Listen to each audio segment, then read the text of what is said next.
On June 15, 1989, a woman in Port St. Joe, Florida pulled off Route 98 into the parking lot of a junior food store. She parked next to a white Toyota cargo van and entered the market.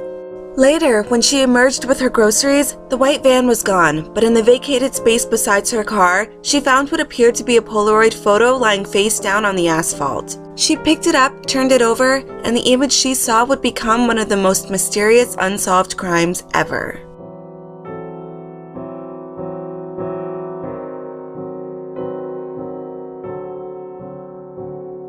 In the photo, a young woman and a young boy lie on their backs on a rumpled pile of mismatched sheets and pillows. Both look directly at the camera with expressions that can only be described as tense resignation. Their mouths are covered with duct tape, and their posture suggests that their wrists are bound behind them. The space they occupy is cramped and poorly lit. The only source of light seems to come from behind the photographer. The photo could have well been taken in the back of a windowless van with its side door pulled open. The woman who discovered the photo immediately notified local police. Roadblocks were quickly assembled, but the van or the mustached man who had been in its driver's seat were never caught. Patty Doyle and her new husband John first became aware of the Polaroid photo more than 2 months later on August 23rd. Relatives called to say they had just seen a photo broadcast on the TV show A Current Affair. The image showed a boy and a girl who seemed to have been kidnapped. Could it have been Patty's beloved daughter Tara Calico? At the time she disappeared, 19-year-old Tara Calico was a sophomore at the Valencia campus of the University of New Mexico, a 15-minute commute from her family's home in Belen, New Mexico. On the morning of September 20th, 1998, Tara set out from home for a bike ride along Highway 47. The plan was to ride south 17 miles to the railroad crossing and then back again. Tara had a tennis date after lunch, so she told her mother to come looking for her if she wasn't back home by noon. She set out on her mother's pink Huffy mountain bike, put a tape into her cassette player, and took off. A little past noon, Tara had not returned, so her mother Patty went off looking for her. Highway 47 cuts a razor-straight path through the barren, scrub-dotted clay east of the Rio Grande. There are few cross streets, fewer structures, and no trees. There was zero trace of Tara or the pink bicycle. However, her mother did find a cassette on the highway's dusty shoulder. Later, more searches turned up the cracked cover of a Walkman nearly 20 miles east of Belen, close to the remote John F. Kennedy campground. To her mother, it was as if Tara had been kidnapped and had dropped whatever she could from a moving car, hoping to leave a trail that might be traced back to her. The trail dead-ended among the pines and maple trees at the foothills of the Manzano Mountains. Tara's disappearance fell into a legal no-man's land of missing people. As a legal adult, she had the right to vanish if she wanted to, and little could be done without evidence that indicated a crime had taken place. In the following days, investigators, aided by local volunteers, determined that Tara had last been seen at 11:45 a.m. on her return trip, a mere 2 miles east of her home. Witnesses saw a 1953 Ford pickup equipped with a homemade camper shell tailing her closely. Tara may have been unaware of the truck because of her Walkman's earphones. That Tara Calico might be the young woman in the Polaroid photo seemed like a long shot at the very best. The photo was found 1,600 miles away from where Tara was last seen and some 9 months later, but there were a few significant parallels.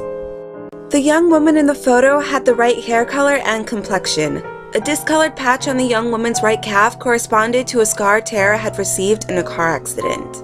A tattered mass market paperback lay on the rumpled bedding next to the girl. It was My Sweet Audrina by V.C. Andrews, one of Tara's favorite authors.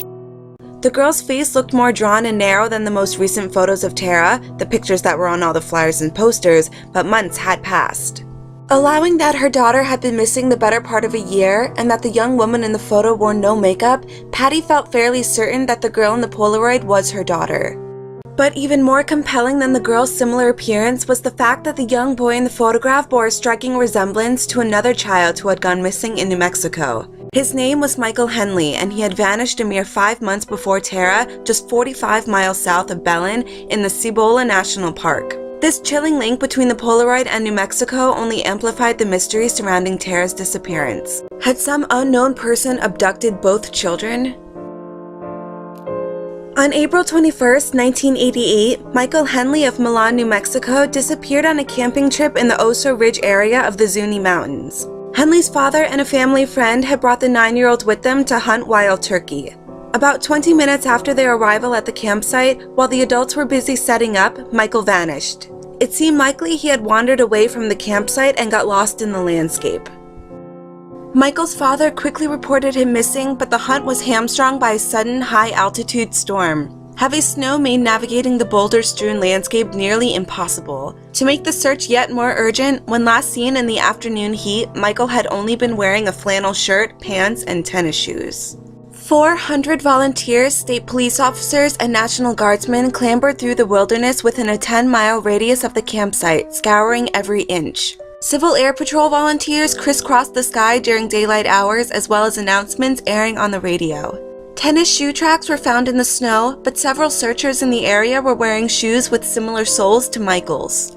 There was no way to know if trackers were closing in on the missing child or wasting crucial time retracing areas that had been searched already. Months passed, and the mystery of Henley's disappearance gradually vanished from the news cycle. It seemed clear that the boy had wandered from camp, become disoriented, and died of exposure. In the final stages of severe hypothermia, incoherent victims often exhibit a behavior called terminal burrowing, in which they crawl into a tight, enclosed space for self-protection. This tendency to conceal oneself among boulders or under fallen logs can make the search for missing hikers, especially those in the deepest need, nearly impossible. In the harsh, isolated terrain where Michael was last seen, chances are his body would never be found. But then, more than a year after he went missing, the Polaroid appeared. The boy in the image lies on his left side in a powder blue t-shirt looking afraid. A swath of black duct tape masks his face from nose to chin. His eyes look at the camera plaintively. The majority of Michael's family believe that it's him. Tara's mother, Patty, and both of Michael's parents flew to Florida to speak with Port St. Joe police and examine the Polaroid firsthand. After a couple of hours discussing the case with investigators and scrutinizing the Polaroid, all three came away with the same conclusion. It was their children in that photo. That conviction was both a solace and a torment. All three parents returned home assured that their children were alive and that someone was at least feeding and clothing them. And though the situation depicted in the Polaroid was clearly grim, Tara and Michael were together. At least they were not alone. The Polaroid was forwarded to the FBI crime labs to compare facial measurements with other photos of the missing pair. The results, however, were inconclusive. Similar authentication efforts were later run by Los Alamos National Laboratory, which concluded that Tara was not the girl in the photo. But Scotland Yard ran the same authentication test and concluded that it was Tara in the photo. Despite what might have been a major break in the case, the release of the photo, and its frequent airing on Unsolved Mysteries, America's Most Wanted, and even Oprah, stirred up lots of commotion but no solid leads. Both families organized volunteers, printed flyers, and tried to keep the story alive in the news. Patty and her husband were sworn in as auxiliary deputies, which allowed them to contact other law enforcement offices under the auspices of the Valencia County Sheriff. Over the following weeks, sightings of Tara were reported in different locations across the South, as if her captor were still drifting from town to town. Michael was reportedly sighted in Arkansas. Each new rumor rekindled the hope that Tara and Michael would someday be returned home. At some point, wouldn't their captor slip up, or would the two suddenly decide to make a break for it? And then, in June 1990, the case took an abrupt and decisive turn. A rancher riding a fence line discovered a scattering of bones. The remains were those of a young child, and they were 6 or 7 miles from the campsite where Michael Henley had disappeared more than 2 years earlier. Scraps of clothing found at the scene were consistent with what Michael was wearing when he vanished. Sheriff Craig informed the boy's parents of his suspicions. One by one, other missing local children reports were accounted for. 5 days later, the Cibola County Medical Examiner made a positive identification. The remains were Michael's, and his death had been a tragic accident. Michael Henley is not the boy in the Polaroid. Now that the Henley family knew with certainty what had happened to their son, they would settle into grieving and have a proper funeral. But Patty, Tara's mother, had no such closure. Whether she was conscious of it or not, she now faced a sort of choice. If the boy wasn't Michael, the only solid link to New Mexico, what were the chances that the young girl was actually Tara? The girl in the Polaroid certainly looked a lot younger than a woman of 20, and her face was narrower than most recent photos. The mark on the girl's right calf was far from distinct as a scar, and thousands of young women read the novels of V.C. Andrews.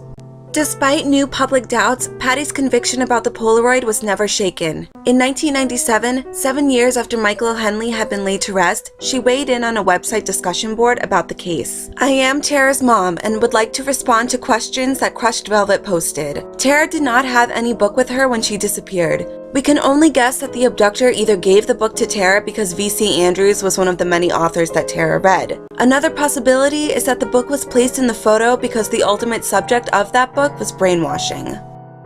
Reading Tara's mom's statement, there's no hedging in her language, no if or perhaps or seems likely. In her mind, the beautiful young woman in the Polaroid was absolutely her daughter. Over the years, the hope that had come with the photo's discovery hardened into a kind of certitude, and that seemed to leave Patty in an impossible no man's land as a parent coping with loss, uncertainty, and with hope.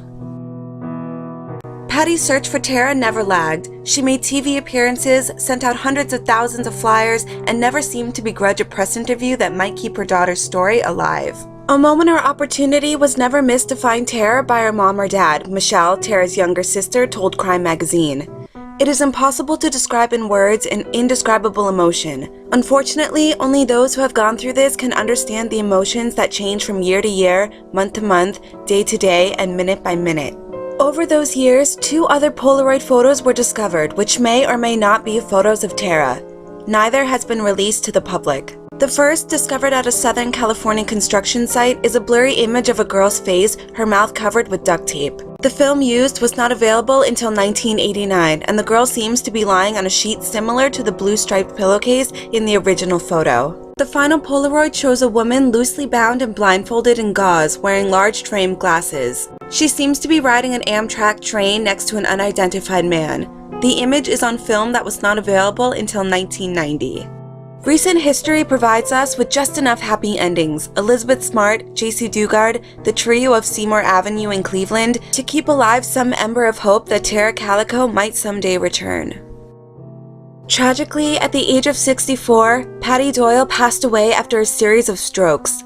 Even up until her death, Patty never gave up hope that Tara was alive somewhere. Even her newspaper obituary reflected her indomitable hope that her daughter would one day come home.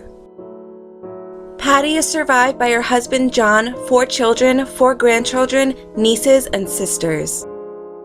Tara Calico is one of those 4 children.